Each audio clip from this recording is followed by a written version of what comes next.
Hi everyone, I am Rishudit and in this video I am going to talk about so how do we design an appraisal program. So when we talk about the performance appraisal, तो performance appraisal actually करने से पहले आपको पूरा programme decide करना होता है, कुछ क्वेश्चंस को आंसर करना होता है कि आप कैसे पूरा अप्रेजल जो है वो करेंगे. तो एक डिज़ाइन आपको एक प्लान बना लिया जाता है, एक शीट पर आपको बनाना पड़ता है.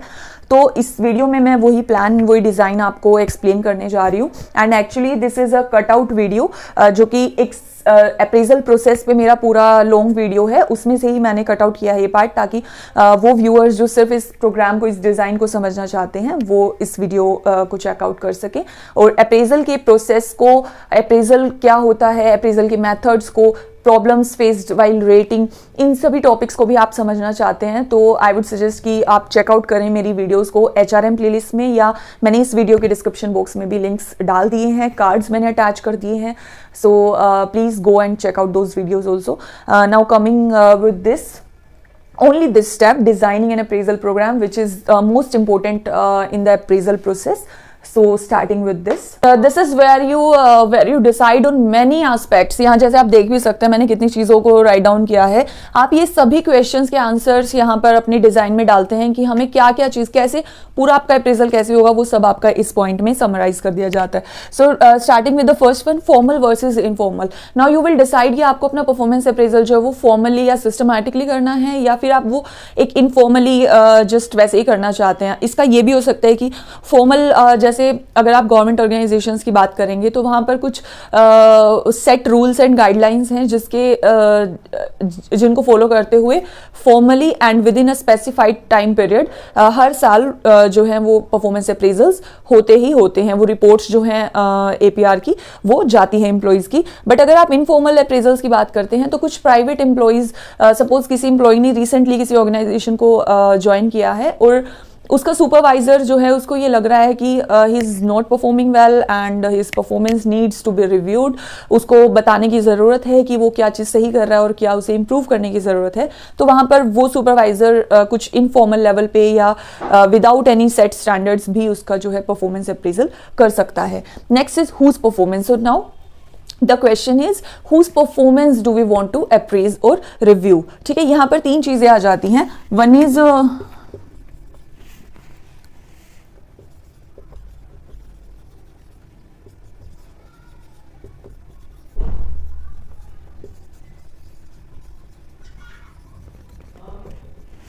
तो यहाँ पर ये तीन चीज़ें आ जाती हैं. इंडिविजुअल लेवल पे हो सकता है कि आप किसी की परफॉर्मेंस को चेक करना चाह रहे हो, या टीम या ग्रुप लेवल पे भी हो सकता है.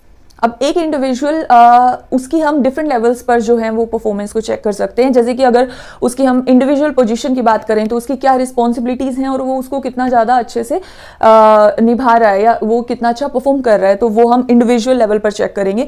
बट अगर हम उसी सेम इंडिविजुअल की एक टीम में बात करें कि वो एक एज अ टीम मेंबर या एज अ टीम लीडर कितना अच्छे से परफॉर्म कर रहा है, वो उसके एक नेक्स्ट लेवल पर जो है परफॉर्मेंस चेक की जा रही है. और in the whole organization how he और शी इज परफॉर्मिंग, वो एक अलग लेवल पर चेक होगी कि वो कितना कोऑपरेटिव है या कितना इनिशिएटिव लेता है.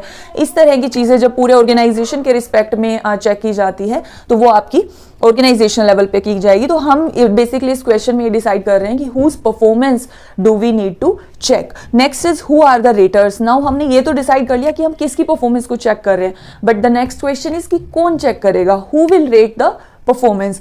तो यहाँ भी आपकी डिफरेंट पार्टीज आ जाती हैं. जो भी एम्प्लॉय है उसका जो इमीडिएट बॉस है या इमीडिएट सुपरवाइजर है वो भी उसकी परफॉर्मेंस को रेट कर सकता है. बॉस का बॉस भी उसको रेट कर सकता है, या उसके सबॉर्डिनेट्स कर सकते हैं, उसके कलीग्स कर सकते हैं, क्लाइंट्स कर सकते हैं, और तो और कुछ डिफरेंट थर्ड पर्सन जो कि उसको जानता ही नहीं है, थर्ड पार्टी कमिटीज भी रखी जाती हैं. ऑर्गेनाइजेशंस उनको स्पेसिफिकली हायर करते हैं परफॉर्मेंस को इवेल्युएट करने के लिए. तो ये सभी पार्टीज जो हैं वो रेटर्स की लिस्ट में आ सकती हैं. Next is what to evaluate. Now the question comes what do we want to evaluate. हमें क्या इवैल्यूएट करना है, वो उसमें परफॉर्मेंस भी हो सकती है एम्प्लॉय की, और एम्प्लॉय के एट्रीब्यूट्स भी हो सकते हैं, ट्रेट्स भी हो सकते हैं.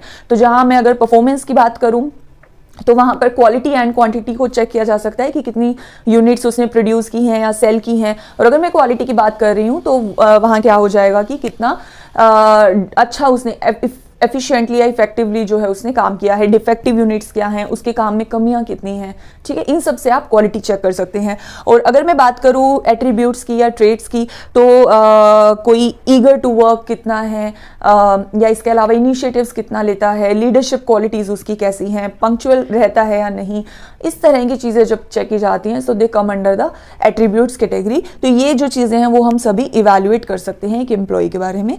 Next is when to evaluate. Now we have to decide upon the frequency of performance appraisal that we want to do. It can be yearly also, it can be semi-yearly also, it can be quarterly, monthly, weekly, daily, ठीक है, किसी भी तरह से depending upon the policies of the organization and the requirement, ठीक है। Objective जो भी है, पर्पस जो भी है आपकी परफॉर्मेंस अप्रेजल का, वो चीज़ उसके बेसिस पर डिसाइड होगा कि आप कितना फ्रीक्वेंटली, कितनी बार उसको रिपीट करना चाहते हैं परफॉर्मेंस अप्रेजल को। Now next is problem faced while rating. तो रेट करते हुए कुछ प्रॉब्लम्स भी हमें जनरली फेस करनी पड़ जाती हैं। जैसे कि मैं सभी प्रॉब्लम्स को यहाँ पर डिफाइन नहीं कर रही हूँ, क्योंकि उसके लिए मैंने एक सेपरेट वीडियो बना दिया है, क्योंकि बहुत सारी प्रॉब्लम्स होती हैं इसके अंदर। बट एक दो मैं आपको यहाँ रेफरेंस के लिए बता देती हूँ। जैसे कि एक लीनियंसी एरर होती है, जिसमें कि सुपरवाइजर थोड़ा सा लीनियंट हो जाता है, वो ज़्यादा स्ट्रिक्ट नहीं होता, तो वो थोड़ा सा लीनियंटली रेटिंग्स दे देता है। कोई पुअर भी परफॉर्म कर रहा है तो उसको भी थोड़ी सी एवरेज या ठीक रेटिंग्स दे दी, तो वो जो है वो इनएक्यूरेसी को वहां पर क्रिएट कर देगी। इसी तरह से सेंट्रल टेंडेंसी एक एरर होती है, हेलो एंड होन एरर्स होती हैं, ठीक है। डिफरेंट एरर्स जो हैं वो आपकी इनएक्यूरेसीज परसिस्ट करती हैं, एग्जिस्ट करती हैं, तो उनको आप जाके मेरी उस वीडियो से समझ सकते हैं। So methods of appraisal, now this is the most and most important thing कि मेथड आपका अप्रेजल का क्या रहेगा, और ये आपने डिसाइड करना है when defining the appraisal program, ठीक है। तो मेथड, अब आपके ट्रेडिशनल मेथड्स आ जाते हैं, मॉडर्न मेथड्स आ जाते हैं। ये दोनों इन कैटेगरीज में भी आपके मल्टीपल मेथड्स आर देयर, तो इन पर भी मैंने दोनों सेपरेट वीडियोस बनाई हैं अगर आपको डिटेल में समझना है। ट्रेडिशनल मेथड्स में आपके आ जाते हैं रेटिंग मेथड है, वेटेड चॉइस मेथड है, फोर्स चॉइस मेथड है, ठीक है। इस तरह से चेकलिस्ट आप बना सकते हैं, बिहेवियरली एंकर्ड रेटिंग स्केल्स हैं, इस तरह के सभी मेथड्स आपके ट्रेडिशनल में आते हैं। और मॉडर्न मेथड्स हैं जैसे MBO, जब आप मैनेजमेंट बाय ऑब्जेक्टिव्स को सेट करके और उनसे कंपैरिजन परफॉर्मेंस का करके जब आप अप्रेज करते हैं, रिव्यू करते हैं, तो वो आपका MBO होता है। 360 डिग्री अप्रेजल है, जिसमें आप सभी पार्टीज जिनसे भी इंटरेक्ट कर रहा है बेसिकली एम्प्लॉई, उन सब से उसके बारे में पूछते हैं, रेटिंग्स ले लेते हैं, वो आपका 360 डिग्री अप्रेजल हो जाएगा। इसके अलावा असेसमेंट सेंटर्स हैं, जहाँ पर एक सेट लोकेशन डिसाइड की जाती है, जहाँ पर एम्प्लॉय को भेजा जाता है और उससे कुछ एक्टिविटीज़ करवाई जाती हैं, जिसमें डायरेक्टली और इनडायरेक्टली जो साइकोलॉजिस्ट उनको वहाँ पर अपॉइंट किया जाता है, वो उसकी साइकोलॉजी को स्टडी करते हैं और उस बेसिस पर जो है उसको, उसकी परफॉर्मेंस को या उसके एट्रीब्यूट्स को इवैल्यूएट करते हैं। तो इस तरीके से जो है बहुत सारे मेथड्स हैं, उनको समझने के लिए आप मेरी उन वीडियोज़ को HRM प्लेलिस्ट से चेकआउट कर सकते हैं। कार्ड भी मैं अटैच कर दूँगी इस वीडियो में।